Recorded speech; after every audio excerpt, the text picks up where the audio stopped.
and stand for the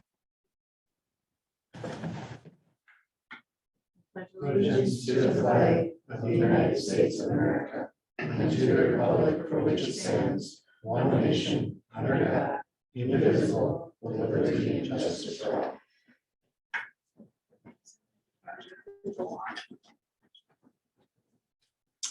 Okay, let the record show that all board members are present except Eric Minks, Deb Alm, and Eric Strandberg. And there are no citizens' comments. And so we'll move on to board committee reports, starting with Chad. Nothing to report. Jim? No, nothing, not since the policy meeting. Okay. I did see Mr. Fady in the play. Nice job. Thank you. You've grown. I also attended the play and it was fabulous and you were fabulous. Thank you. It's just so exciting to see the talent that's out there, and it was so excellent. And it's also like on the heels of the referendum going down that people voted yes for that facility at some point that allows that kind of talent to be showcased, and it was great, Yeah. super great. And Congrats. Absolutely. the lead girl, what, she had 2 days to memorize the whole play? Yes. 2 days. Oh, no kidding. All the songs, all the moves, the whole script. Wow. It was unbelievable. Yeah, it was amazing. Yeah. Great It job. looked like you guys had a lot of fun doing Oh, that. yeah, it was a lot of fun. Well, good for you. Good. Don? Let's see, I had the Canvas school board meeting. And then I had a meeting with Ben. And I was at the high school band concert last night, and that was awesome. And tonight is the middle school. And you know, it's been 734 days when Mr. Fromm sent out the email to the parents since the middle school band concert. So, you know, Jim last night said it was well over 600 since, you know, the last high school band concert. So it was really good seeing those kids all done on stage and that. So Student council report. All right, well, we've had a couple of things going on recently. We've been making plans for graduation, like class mottos, class flowers, stuff like that. We've been starting to make plans for snow days and the snowball, getting people into committees for that. We've had, last time I checked, there were 11 people signed up for the superintendent board, so that's really good. We're gonna close the applications on the 19th, so this Friday. We didn't have enough time for the Thanksgiving drive this year, so we're gonna have a holiday drive instead from the 6th to the 17th of December. And we're gonna vote on prizes for that soon. And then we were just talking about some senior shirts for a little bit. That's about it. Okay, thank you. Of course. All right, we'll move on to approve the agenda. Is there a motion to approve the agenda? Second. Motion by Chad, second by Jim. Discussion. All in favor, say aye. Opposed? All right, and we'll discuss and act on previous board minutes. Is there a motion to approve the previous board minutes from 10:19 and 11:08? So second, Motion made by Jim, seconded by Don. Any discussion? All in favor, say aye. Opposed? We'll move on to the consent agenda. Is there a motion to approve the consent agenda? Approve the consent agenda. Motion by Chad. Is there a second? second. Second by Jim. Any discussion? Hearing none. All in favor, say aye. Opposed, same sign. Motion passes. Okay, then we'll move into the part of the information, and we're gonna start with audit. And Caroline, are you there? Hi, yes, I am trying to, there we go. Everybody see me okay? Hello. Hope everyone's doing well tonight. I appreciate you allowing me to present this way. So if you're seeing me okay, I'm going to attempt to share my screen and show the presentation here. We have it. See it all okay? Perfect. All right. I'm going to advance along here. So the main reason you ask us to work with you is to provide an opinion on the financial statements. That opinion is housed within the independent auditor's report, as we talk about here. Also within the independent auditor's report, both management's responsibilities as well as our responsibilities are outlined. So management's responsibilities are for the preparation and fair presentation of these financial statements in accordance with GAAP. So it's their response, what that's getting at is it's your management's responsibility to determine the numbers. Then our responsibility is to express an opinion based on our audit of that information. So drawing a line in the sand, we aren't able to determine the numbers and audit them. So the opinion that we're providing is what's called an unmodified opinion. That's the highest level that you can receive and not a change from what you would have received in previous years. Meaning we believe the financial statements are fairly stated in all material respects as of June 30th, 2021.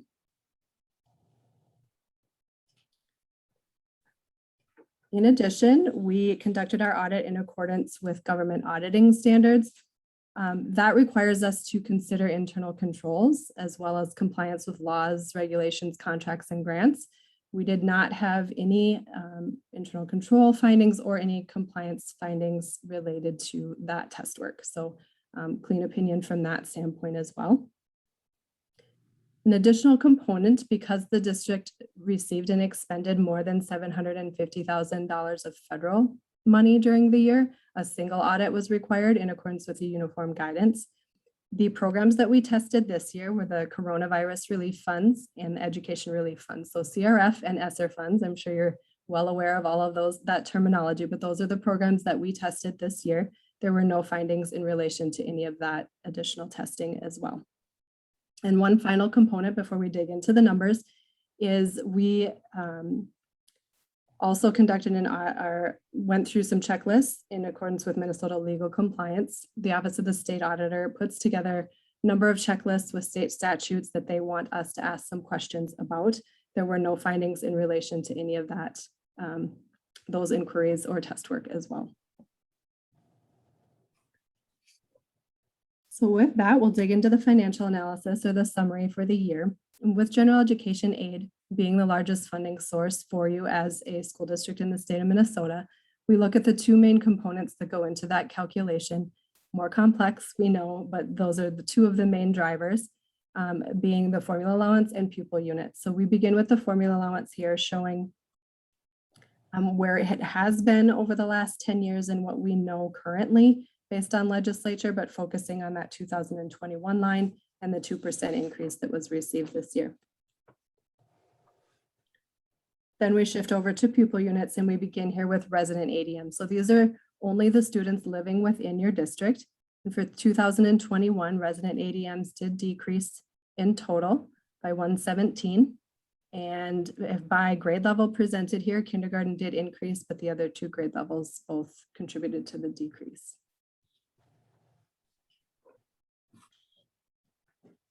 Then if we apply the weighting factors that are at the top of this slide here, as well as take into consideration open enrollment, we arrive at the adjusted PUN. So this is what you are paid off of from the state. The top line, the resident line, follows suit with what we just looked at on the previous slide with those weighting factors applied to it. So similar, a decrease in that resident line. And then the next two lines, resident going elsewhere and non-resident coming in, that is the impact of open enrollment. For 2021, if we add those two together, it's a loss of 313 compared to a loss of 282 in 2020. So at the end of the day, then total adjusted PUN decreased by 156. And I will tell you, you are not alone in that. Nearly all of the districts that we are working with this year have experienced this, just with all of the changes and items that we've been working through and dealing with over the past year and a half. There's been a lot of movement and we've seen this decline happening nearly everywhere. It's been few and far between to see an increase. So this page just shows that same information just in a percentage format. And then we shift gears a bit to look at actual dollars. So starting with total general fund sources of revenue. And in total, general fund revenue increased less than 1%, so about 0.8%. And some fluctuations happening between the sources of revenue that are presented here.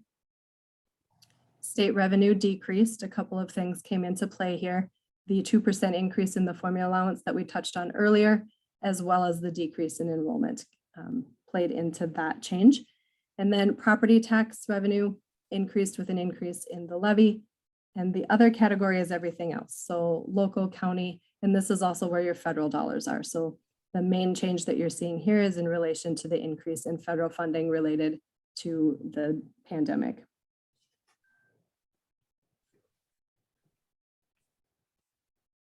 This slide and the one that follows take a look at revenue as well as expenditures per ADM served. So we start here with revenue per ADM served.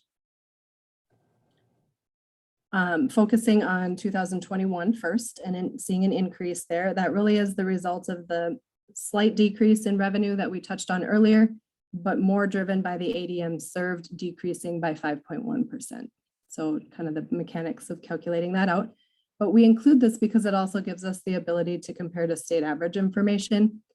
If we look back a year, because it's available then, obviously not quite yet for 2021 as we're all in this process right now.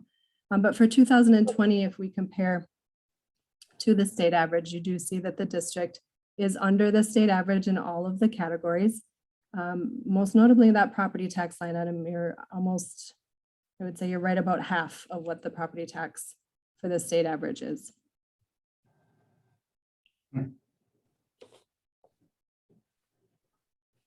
We start with revenues per ADM on purpose.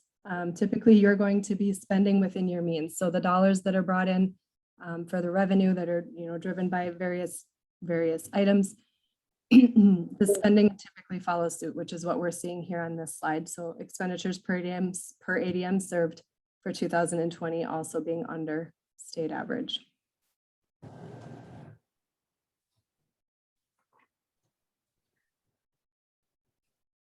No, this is a little bit small. I'll see if I can make it a little bit bigger. But here we have general fund expenditures from a piece of the pie standpoint. Pretty consistent spending when we look from 2021 to 2020. Less than 1% fluctuation happening between the percentages that you see here. So even with that increased activity as far as federal dollars and things of that nature going, still consistent spending when you're looking at it from a by program standpoint.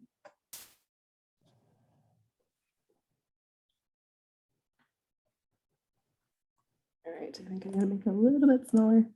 So this slide, we have a snapshot of the budget to actual statement for the general fund.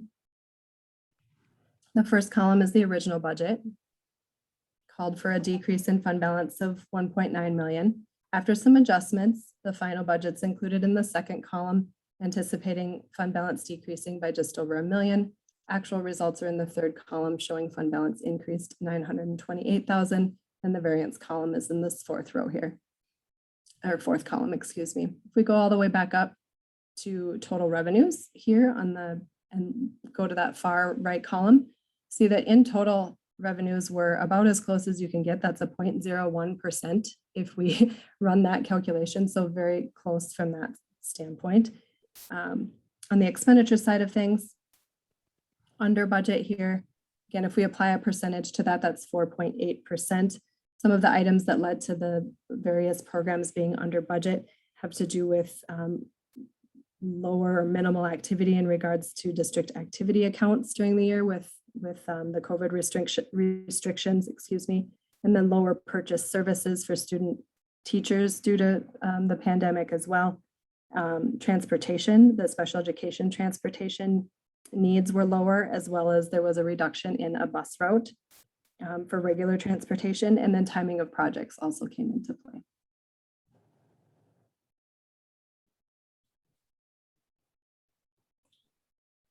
So this slide pulls the general fund all together and digs into fund balance just a bit more. So we've touched on revenue and expenditures already. as well as the change in fund balance. And here we see total fund balance ended the year at 12.9 million, and all of the components of that are listed below here.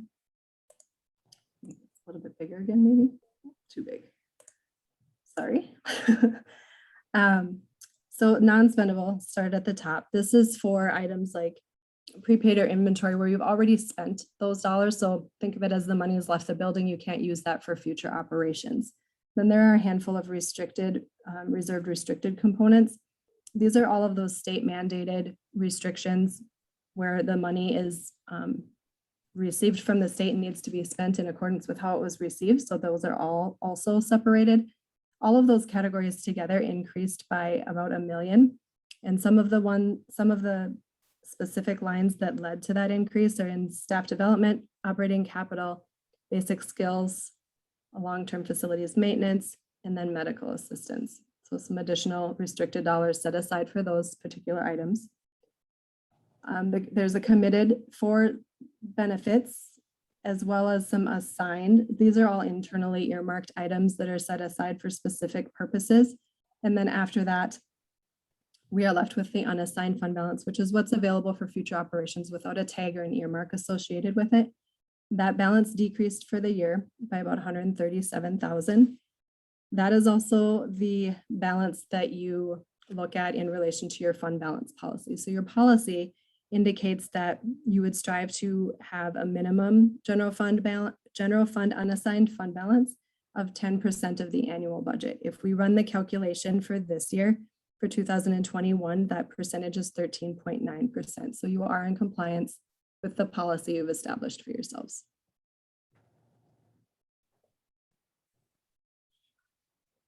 An additional way for us to look at fund balance is this method, which is unrestricted fund balance as a percentage of unrestricted expenditures.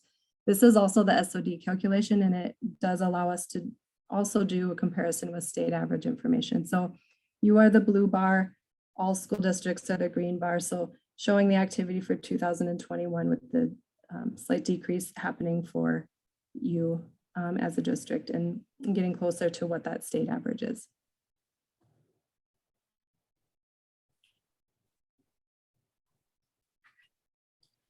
The last two slides take a look at the special revenue funds that you have. So the food service fund and the community service fund. And we start here with food service.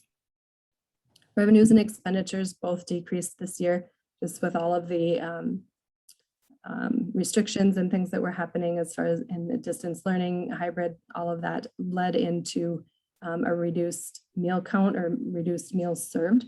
So lesser or lower activity in the fund. But in the end, fund balance did increase by 411,000 and ended the year at 1.3 million.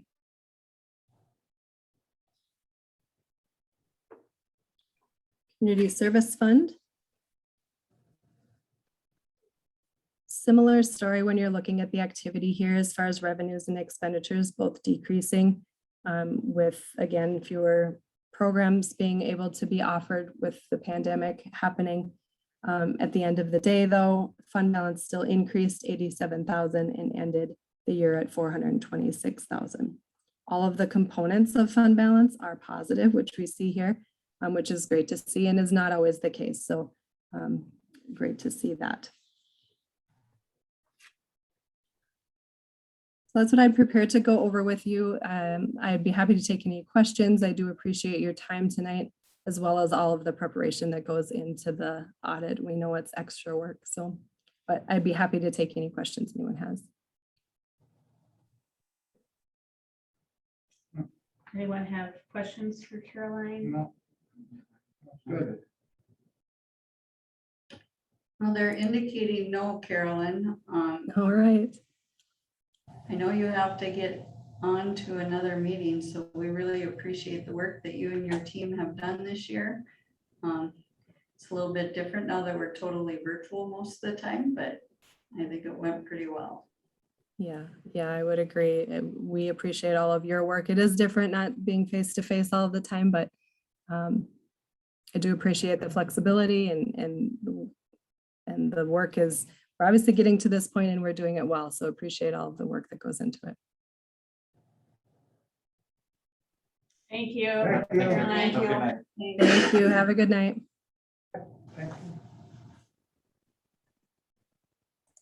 Okay, so then we move to student services update. And Steve, I think that's you. It's me.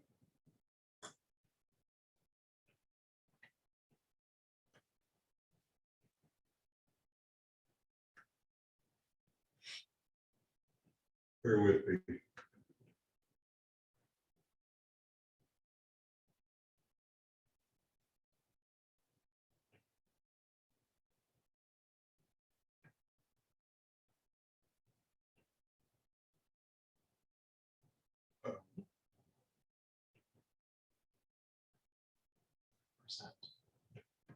Yeah, I'm trying. There we go.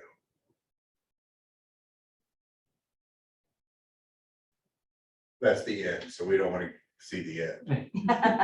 Be very quick today, right? That's right. Well, Mshsl said I have 2 minutes, so. So I'm Steve Milam. I am the Director of Student Services. And before I start, it's great to be back in Princeton. It's wonderful to be around such great, dedicated people. It's an honor to be back. So I appreciate that. So I am the Director of Student Services, and this is what I am tasked to do. I'm in charge of the ALC, the Princeton Area Learning Center, Special Education, Onward, 504s, and Homeless. And if you haven't been by the ALC lately, or just driven by it, you should, because they've ripped out the shrubbery that's been there for, I don't know, 15, 20 years. It looks fantastic. We have grass that's growing. Well, it's not growing right now, but it looks really, it looks like a school. So really greatly appreciate that. Some of the highlights from last year, we were full to capacity with about 32 kids in our seat-based. We had 16 program graduates. We increased our student attendance, which really isn't all that difficult compared to what it was the year before that. So, and then the dedication of the staff during emergency closures. I work with some of the best people. I mean, our staff is very small. We're fully staffed now, which is fantastic. But they're all of the teachers, the 3 teachers and my administrative assistant, with Sarah Moffett and everybody. It's a great place to be. So, Steve, are any of the students from out of the district, or are they all from the district? they are from out of there are some from out of the district, yes, sir. Yep. So there's probably just guesstimating, we're probably looking at about 4 or 5 that are the seat based. Some of the onlines and some of our independent studies. There could be a few more, but yes, sir, there are some. So, a lot of the times we don't get to see our graduates. Here's a picture of our graduates from last year. There were 16 graduates. There were 14 other graduates that were on track for the 4 years. There was 1 5-year, and then we did have 1 7-year. And that would be, his name is Dylan Burke. Just to let you know, I did call Dylan, just to make sure that he knows that I'm going to talk about him tonight. Dylan Burke, Mr. Burke was part of the 2018 cohort, and he's considered a 7-year senior. He knows the importance. The thing that he told me, he knows the importance of getting his diploma.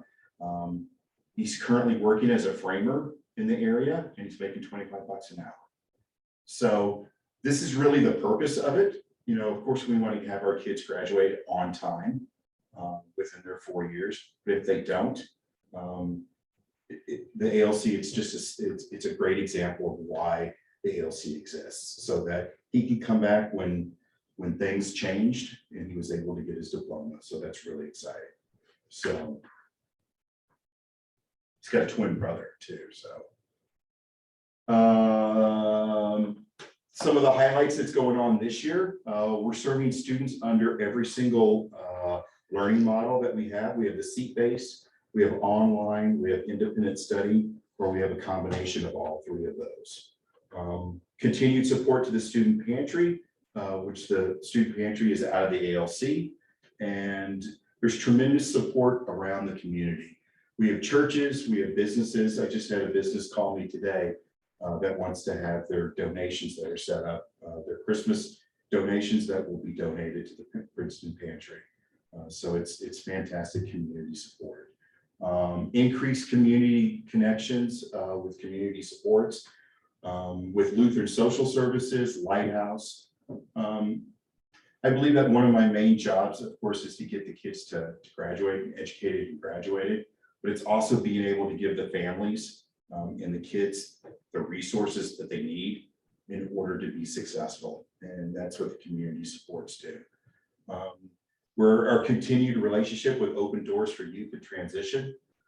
This is a program that's been around for about 3 years, I think. It wasn't here when I was here before. It's a fantastic program.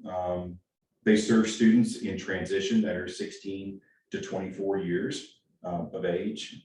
Any kids that are in transition,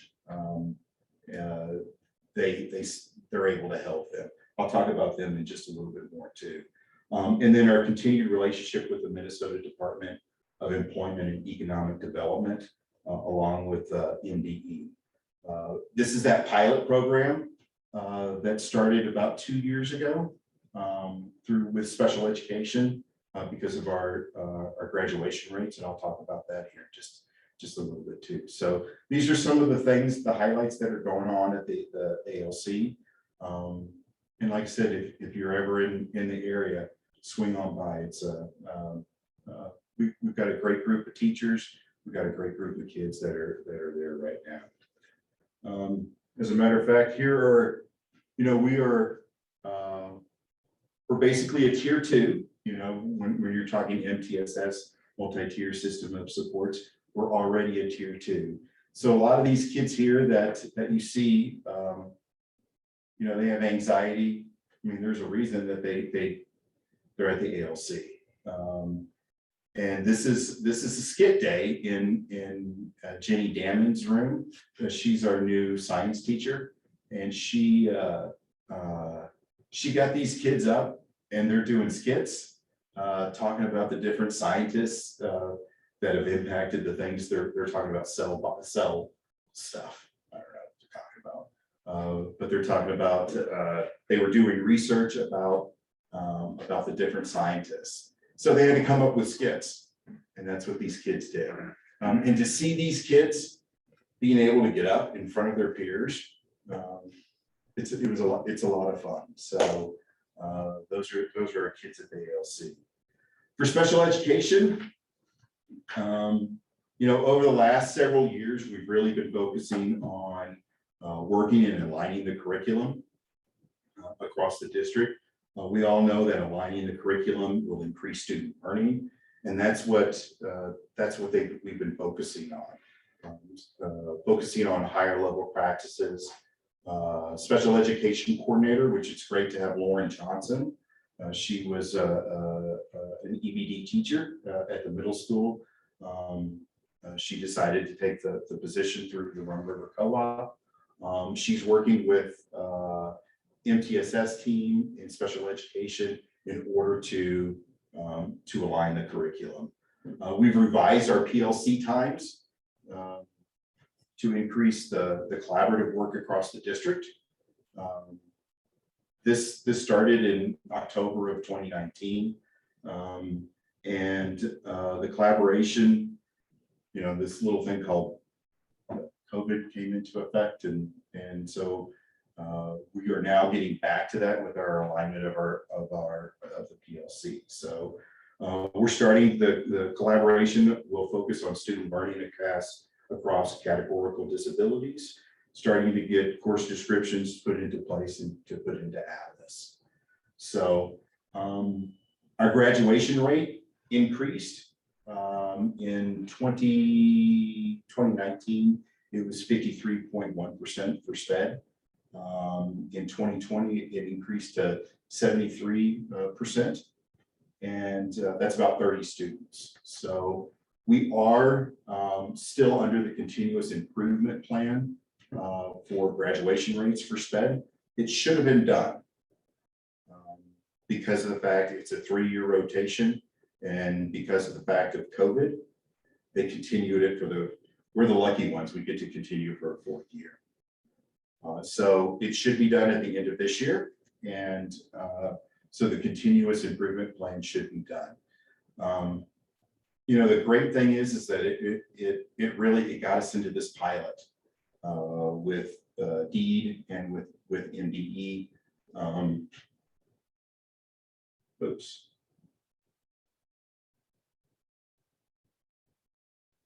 I thought there was a little bit more down there. But what it does is working with with DEED and with MDE, we're able to bring in the Central Minnesota jobs and training along with Goodwill. And they're bringing in coaches, they're bringing in mentors, both at Onward and at the high school to get kids to help in transition. With transition, with job placement and training. And they'll also be able to help if any of these kids, once these kids graduate, if they're in this program, then they will also be able to get help after high school, helping with tuition reimbursements and things like that. It's such a great program. They've developed at the high school and at Onward a transition curriculum, which helps with all of this. And they're able to come in, Goodwill and CMJT, Central Minnesota Jobs and Training. They come into the through Zoom and do trainings throughout the year. So it's really a great program. So, and then Onward, highlights from Onward, the continued expansion of community experience, focused attention on transition. And they're going to continue working on those in 2021, 22. You know, it just talking with Abby, Mo, it's difficult to do transition when last year, difficult to do transition when you're dealing with community-based service and program, and they're can't go out in the community. So, but she's done a really great job of being able to keep that and to keep it growing. And then they're also in charge of the student pantry. They are the ones that if middle school needs something or a counselor needs something, they get the requests and then they organize it and go through all the different things and put it in the pantry, and then they get it out to the different schools. So homeless support. You know, it's interesting. I had one of the ladies that stopped by to drop off the goods for the Princeton pantry, just asked me, you know, is there really this big of need of homeless in our community? And I just flat out said, yes, ma'am, there is. It's different than what you see on TV. You know, it's not kids living under, you know, tents. It's not like what you see on the news. It's more of our kids that are couch hopping, which we consider them in transition. And then you do have your normal everyday homeless supports or homeless families. So we're going to continue to be a collaborative group within the area. We've secured additional resources with families who are homeless. And then we've increased our connection with Open Doors for Youth. And like I said, they're a great organization. They come both to the ALC and to the high school. They're at the ALC from anywhere from 2 to 3 hours, and they're at the high school for about 3 to 4 hours also. And they have case management. So there's 2 different components to it. We have case management, and then we also have mental health health therapists on site. And it's really a great program because these kids, if they need the case management system or the case management part, which helps with food and which helps with clothes, any of the stuff that a person that's in transition needs, that's taken care of. But then there's so much mental health issues that come along with it, and Open Doors for Youth provides that too. So I'm ecstatic that we have that program. So that's a great support for our kids and for the community. I mean, it's 16 to 24. So our site goals, math for last year, the percentage of students enrolled in the Department of Student Services who earn an achievement level of meets or exceeds the standards in the MCAs will increase from 17% to 18% in 2021. And then in reading, the percentage of students enrolled will exceed the standards by 50% in 2020 to 51% in 2021. We didn't reach either one of these goals. We didn't have anyone proficient in math, but we did have 3 students who were partially exceeding in math and 20% in reading. So 1 out of 5. So we will continue working on these goals throughout the year. And the way that we plan on doing that is increase our alignment of content used at the ALC along with at the high school. Continue to create formative and summative assessments in the areas of math, English, language arts, and then the pre-employment skills. Increase positive interactions across all environments. Find a systematic way to teach SEL standards in all content areas. And then continue to develop interventions with outside agencies. And then our action steps are continue to align the content, participate in the pilot program, access and organize instructional materials related to COVID and students with cognitive impairments. Create learning targets and access materials in the area of SEL during our personal development classes. Continue to build Open Doors relationships with Open Doors for Youth, and then access trainings for other alternative sites. So that's our action steps, and that's what we're planning on doing. And I appreciate it. Any questions? He was raising his hand. Any questions? So, like I said, if you're ever stop by, see your kids. It's a great group of kids, and I appreciate the time. Thank you for everything. Thank you. Thank you. Okay. Community education update.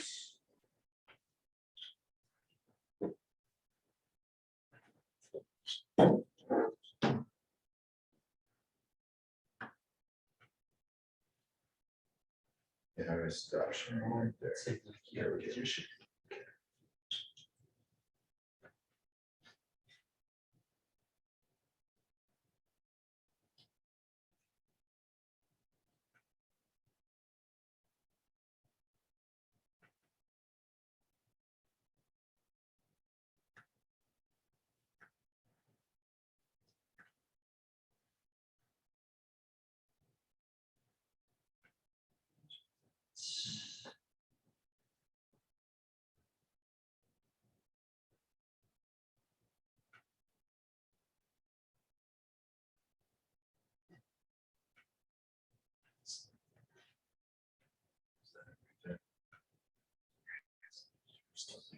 Hello, everyone. Good afternoon, good evening. I'm Delroy Tuala. I am the coordinator for community education.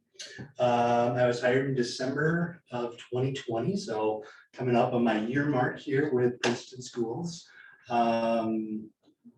Just wanted to say that Everyone has been super, super welcoming to the community. This has been just a great fit for me. I've enjoyed my time here and, hope to be here a long time. So I'm just gonna get started with some different things and give you an update about community education. So staffing, so there's been a lot of turnover, especially at the administrative level here with community education. So I was hired in December. Steph, who was the ECFE coordinator, was hired in August. We just recently hired a brand new secretary here. So lots and lots of new faces. So if you come down, you might see a different person at the desk. Introduce yourself and ask them about what they're doing. I think that at this point, we feel really, really good about who we have. And the team has really, really worked hard to work together, to address some issues, to fix some problems, to really put forward some positive changes that are hopefully impacting the community and giving a positive experience for the community's members that are using community education programming. So we worked really, really hard around customer service. We worked really, really hard about just kind of cleaning up some things that just needed, some fine tuning. So we continue to work on that and are doing a lot of work every day. So my role, I oversee Tiger Club. I oversee all of the adult and youth enrichment. I oversee the facility rentals, and then I oversee all of like the recreation. So, so I'm going to talk a little bit about my programmings and just a few highlights. So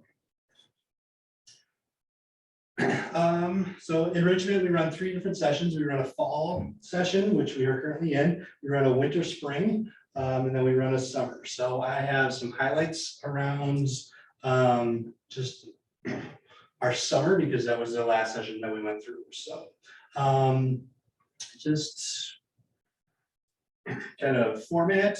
We did not have any programming running here this summer at the Family Center, so we elected to close this building. Our administrative support went over to primary to support Tiger Club and all the other activities that are going on at primary this summer. I moved over to the high school and was there supporting the programming that was happening at the high school, which mostly was recreation, enrichment stuff for programming. So a little bit different. I think that both of them were pretty well received.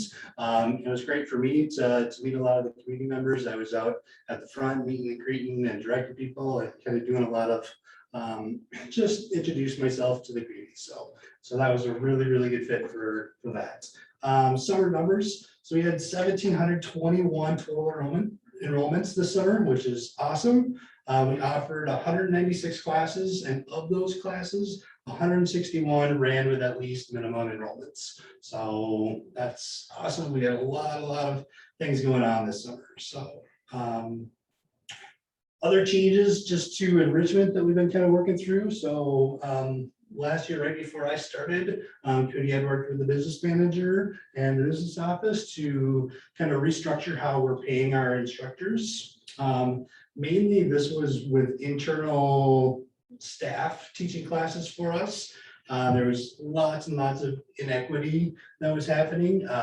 And we worked with them, with her, to kind of recalculate how we were paying people off out for their time.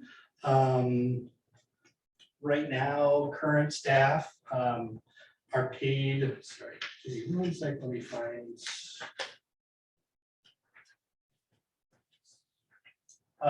So we're calculating how the max amount that people are being paid. So right now it is at $30 an hour, based off of the kid contact hour plus a half hour of prep per session. So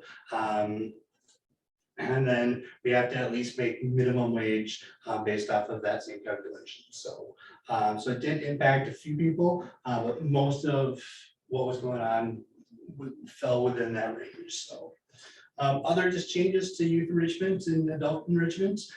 So this year we, elementary robotics has come back to community ed and is running through community ed. We have a coach that we have posted for and hired, and that is running at the elementary level. I think that they just started last week, so they are excited to get going. And then this fall we had high school cheerleading that was running through community ed too. So Is any robotics being funded at the high school level or middle No. school level? nope. That is not running through community ed, so that is all running through the high school or middle school. So, yep, this is just elementary level is running through community ed. So, great question. Other just kind of things that we're trying.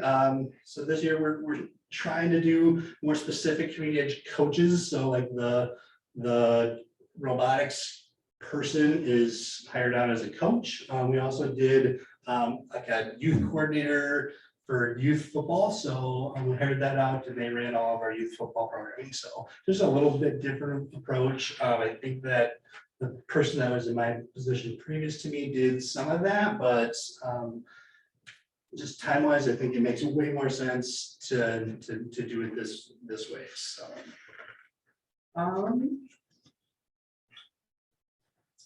so Tiger Club, I think that this is just a group that has really stepped up to the plate.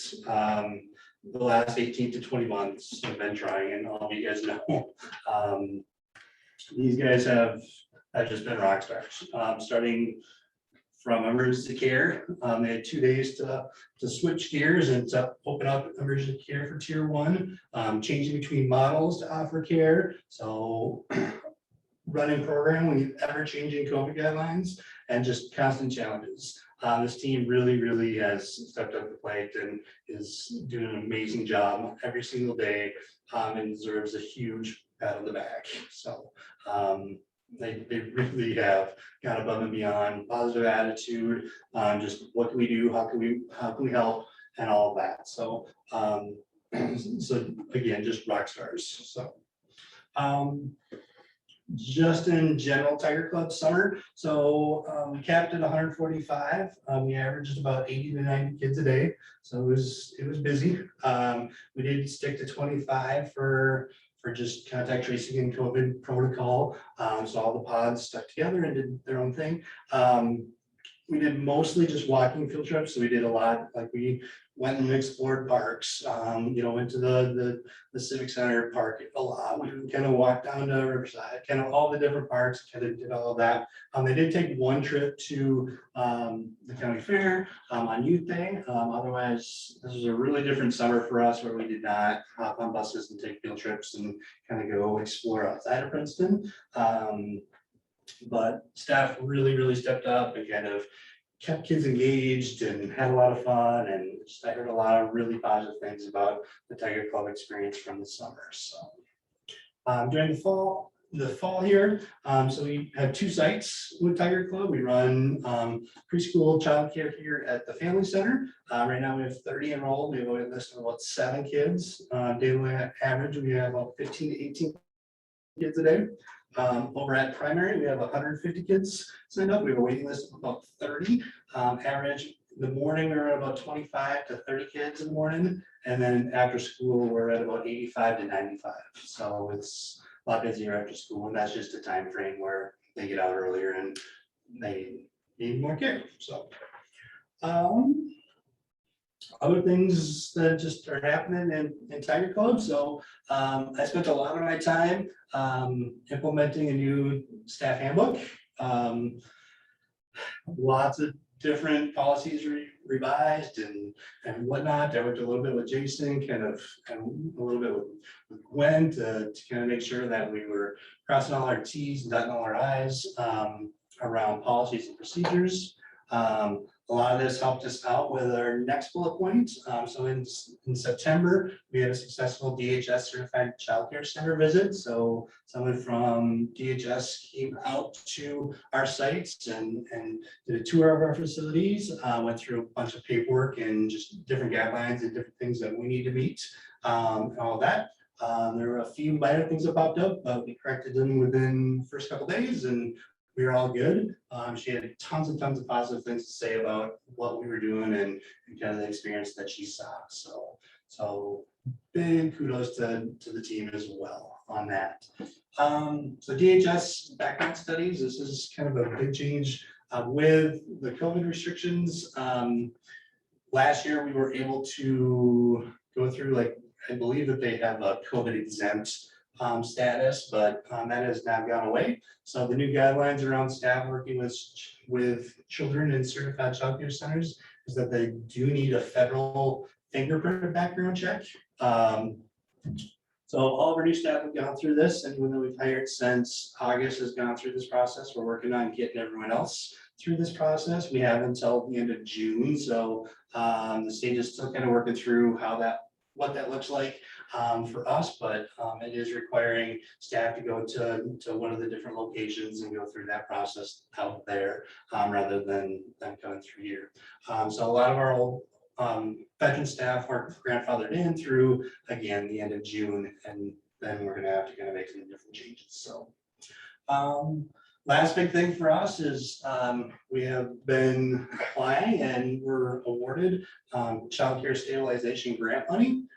This goes directly to staff serving children in our program, and then we can use a percentage to develop a scholarship for programs to assist families that need financial support attending Tiger Club. So we're very, very grateful for this money. I think that it'll really just be a pat on the back to the Tiger Club staff to get a little extra money for all of their hard work over the time. This varies from month to month, and it's all based off of a formula with FTEs and kind of all of that. So I will sit down with Mshsl tomorrow and we will do the next one and submit everything for that. So. And just lastly, facilities.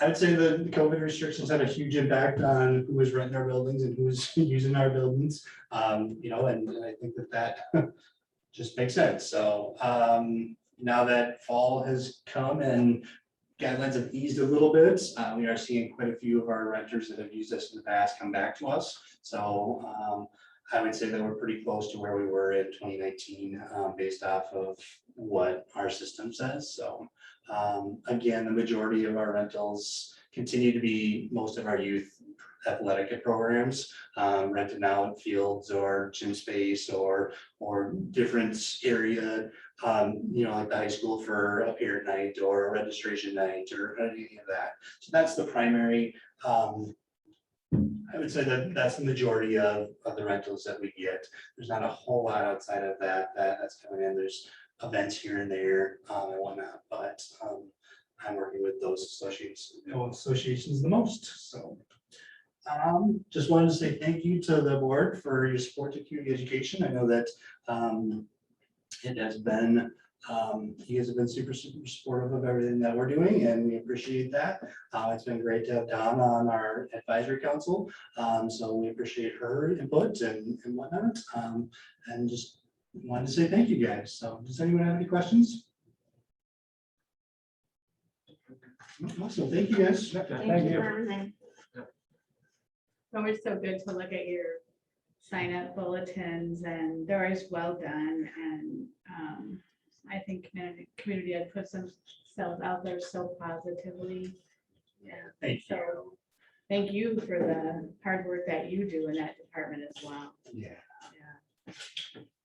Well, thank you both for your time and what you do for kids. And Steve, welcome back to us. And we're glad to have you. Yeah, yeah. Okay, we move on to the action part. There are two segments here. The first one, 10A, is to accept the audit. So I need a motion, a move to accept the 2021 audit as presented. Motion to accept the presented audit. Second. Motion made by Chad, seconded by Jim. Is there any discussion? Questions or discussion? Caroline didn't already cover. Do we vote by roll I call? think so. Michelle? You're just accepting it. There's no, So. Okay. So with no discussion, all in favor, say aye. Aye. Opposed, same sign. Motion to accept the audit has passed. The second one is the MSHSL annual grant resolution. We need a motion to accept the resolution of the governing board supporting form application to Minnesota State High School League Foundation as presented. So Motion made by Jim, second by Chad. Is there any discussion? Anything? Hearing none, all in favor, say aye. Aye. Opposed, same sign. There were no additions to the agenda. The future meetings are listed there. We only have one meeting in December, and finance replaces policy on the 21st. And then there's World Best Workforce and Truth in Taxation ahead of the board meeting. So the work session starts at 6:30. A little bit of time differences there, paying attention to that. So is there a motion to adjourn? So moved. For a second? Motion made by Don, second by Chad. All in favor, say aye. Aye. We are adjourned. Good job.